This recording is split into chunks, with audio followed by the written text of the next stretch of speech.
Hello everyone, welcome you all in ambition. ये episode 7 है हमारी legal news and update series का, जिसमें हम लोग हाल ही में सुप्रीम कोर्ट ने एक रेफरेंस ऑर्डर के टुवर्ड्स अपनी हियरिंग कमेंस की, उसको डिस्कस करेंगे, जिसमें क्वेश्चन एफिनिटी टेस्ट को लेकर उठा। तो हम लोग पर्टिकुलरली डिस्कस करेंगे कि एफिनिटी टेस्ट क्या है, and we'll also get to know that what is reference order. ठीक है, तो चलिए कॉन्सेप्ट शुरू करते हैं। तो रिसेंटली सुप्रीम कोर्ट ने ऑन वेडनेसडे एक रेफरेंस ऑर्डर की हियरिंग कमेंस की, जिसमें क्वेश्चन था that whether the affinity test is integral to the determination of caste status which was made by the caste scrutiny committee. Basically ये जो reference order था that was related to एक case था, जिसमें question था कि जो एसटी कम्युनिटी से बिलोंग करते हैं उनके स्टेटस को, उनके कास्ट स्टेटस को डिटरमाइन करने के लिए एफिनिटी टेस्ट होना चाहिए या नहीं होना चाहिए। That was in question. तो कोर्ट के सामने यही क्वेश्चन था कि क्या एफिनिटी टेस्ट एक इम्पॉर्टेंट टेस्ट है, is it integral, it is must किसी की कास्ट स्टेटस को डिटरमाइन करने के लिए, जो कि कास्ट स्क्रूटिनी कमिटी ने सेटअप किया, बनाया था।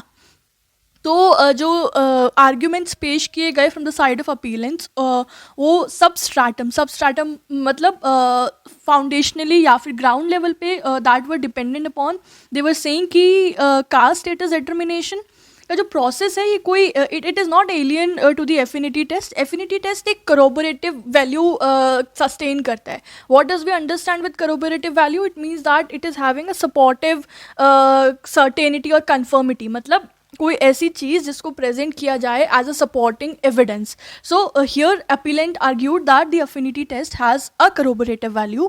Also, the senior counsels and counsels who appeared on behalf of appellants, they averred matlab they stated, they asserted, or we can say they stated positively that affinity test एक litmus test नहीं है। अब again litmus test क्या होता है? Litmus test we can say something which is effective और which is definite for proving something, किसी चीज़ को प्रूव करने के लिए ये किया जा रहा है। तो काउंसिल ने कहा कि वी आर नॉट सेइंग कि एफिनिटी टेस्ट एक लिटमस टेस्ट है, and also it does not supplant the documents on record. सप्लांट means कि हटा देना, ऐसा भी नहीं है कि ये ओवर राइड कर रहा है। It will not override और it will not supplant the documents on record. जो रिकॉर्डेड इन्फॉर्मेशन है, रिकॉर्डेड डॉक्यूमेंट्स हैं, ये उनको रिप्लेस नहीं करेगा। ठीक है, ये अपीलेंट्स ने अपनी बिहाफ पर एफिनिटी टेस्ट के टुवर्ड्स कहा। Now before discussing more about this concept, एक चीज़ बता देती हूँ कि ये हियरिंग सुनी गई थी by the bench of comprising Justice S.K. Kaul, Justice A.S. Oka and Justice Manoj Mishra. अब सबसे पहले हम लोग जान लेते हैं कि रेफरेंस ऑर्डर क्या होता है। ठीक है, क्या है ये रेफरेंस ऑर्डर? तो कोड ऑफ सिविल प्रोसीजर के सेक्शन 113 में रेफरेंस का जिक्र किया गया है। रेफरेंस की बात करें सो इन सिंपल टर्म्स, जब कोई सबॉर्डिनेट कोर्ट यानी कोई निचली अदालत कोई क्वेश्चन उस किसी केस में अगर कोई क्वेश्चन ऑफ लॉ इन्वॉल्व्ड है और उन्हें किसी हायर कोर्ट का ओपिनियन चाहिए इन दैट मैटर, तो वो जो रेफरेंस लेके जाते हैं to the higher court, that is called reference order. Again I am telling, जब कोई सबॉर्डिनेट कोर्ट किसी केस के अंदर किसी क्वेश्चन ऑफ लॉ के रिगार्डिंग कोई ओपिनियन लेने के लिए in that matter High Court के पास लेकर जाती है उस केस को या रेफर करती है, that is called reference order. And reference हमेशा हाई कोर्ट को किया जाता है वेयर कोई रीजनेबल डाउट है किसी सूट के अंदर, किसी अपील के अंदर या फिर किसी एग्जीक्यूशन प्रोसीडिंग के अंदर, right. So here basically the reference means that the referring a case to a higher court by the subordinate court for the opinion on a question of law. ये भी याद रखना, क्वेश्चन ऑफ लॉ पर ही reference किया जाता है। अब कुछ कंडीशंस नेसेसरी हैं that they must be fulfilled, उसके बाद ही we can say that yes it is a reference order. पहला, कोई पेंडिंग सूट या अपील है इन क्वेश्चन और उसमें कोई ना कोई एक ऐसा क्वेश्चन ऑफ लॉ है या क्वेश्चन ऑफ यूजेज है, यूजेज भी है तो उसके अंदर that is having a force of law, जिसको जो कि अराइज हुआ है, जो कि डाउटफुल हो रहा है before the subordinate court either in the course of suit और अपील और an execution proceeding, right. And the third essential condition is that the court is trying the suit. वो जो कोर्ट है वो उस सूट को ट्राई कर रही है उस वक्त और उस दौरान उनको एक रीजनेबल डाउट क्रिएट हो रहा है in that particular question of law. अब कौन अप्लाई कर सकता है रेफरेंस ऑर्डर के लिए? So only a court can refer a case either on application of a party और सुओ मोटो। तो सिर्फ एक कोर्ट ही, एक सबॉर्डिनेट कोर्ट ही रेफरेंस ऑर्डर अप्लाई कर सकती है, या तो वो किसी पार्टी की एप्लीकेशन पे करेगी या फिर वो सुओ मोटो या मतलब वो खुद के मोशन पर भी कर सकती है।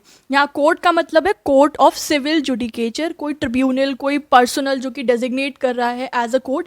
ये these things are not being covered under the term of court here.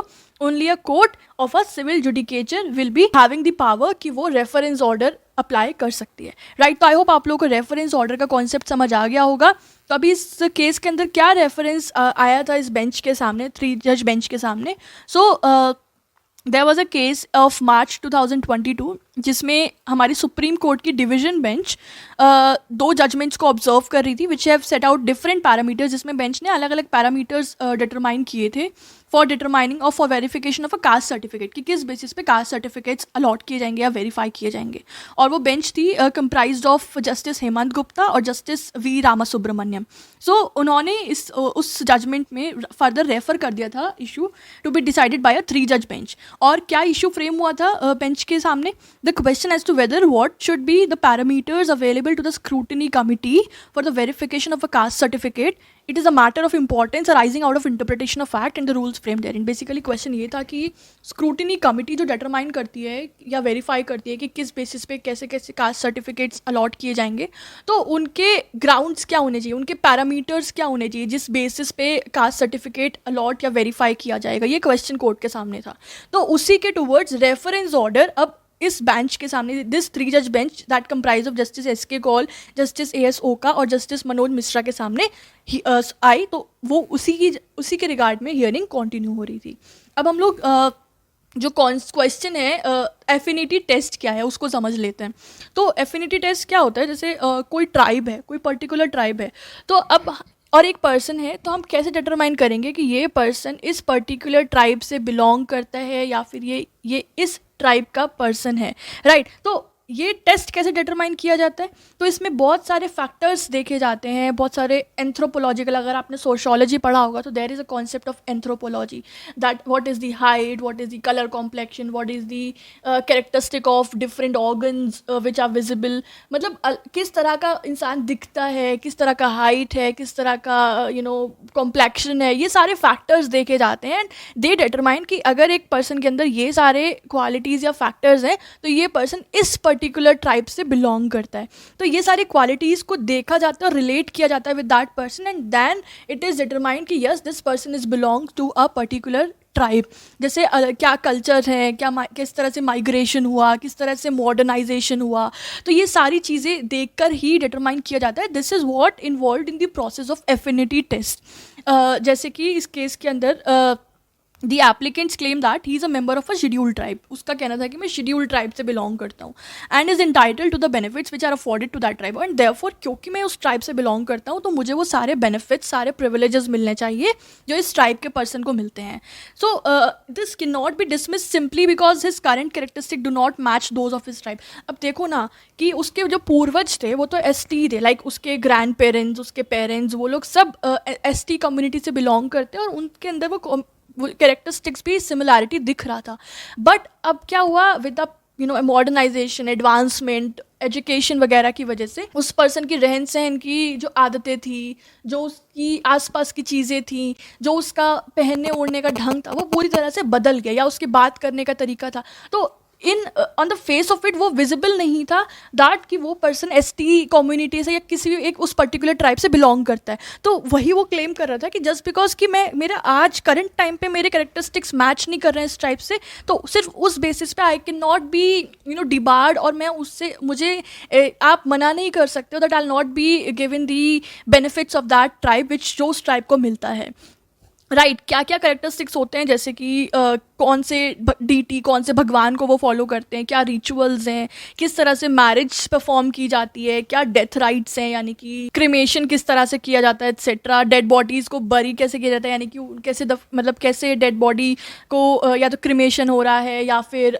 दफनाया जा रहा है, क्या उसका प्रोसीजर है, या किस तरह से पूजा पाठ किया जाता है। तो ये सारे फैक्टर्स अलग अलग होते हैं जो कि डिटरमाइन किए जाते हैं कि यस अगर ये चीज़ें हैं तो ये इस टाइप से बिलोंग कर रहे हैं, अगर ये चीज़ें वो फॉलो कर रहे हैं तो वो उस टाइप से बिलोंग कर रहे हैं। तो क्वेश्चन यही था कि जस्ट बिकॉज मैं आज के डेट में मेरे कैरेक्टरिस्टिक्स मैच नहीं कर रहे doesn't make me debarred from claiming the benefits of that particular tribe. ठीक है, तो आई होप आप लोगों को समझ आ गया होगा कि क्वेश्चन क्या चल रहा है, रेफरेंस ऑर्डर किस चीज़ का लाया गया, बेंच कौन सी है, रेफरेंस ऑर्डर क्या होता है, एफिनिटी टेस्ट क्या होता है, राइट। और यही हमारे इस सेशन का पूरा कॉन्सेप्ट था।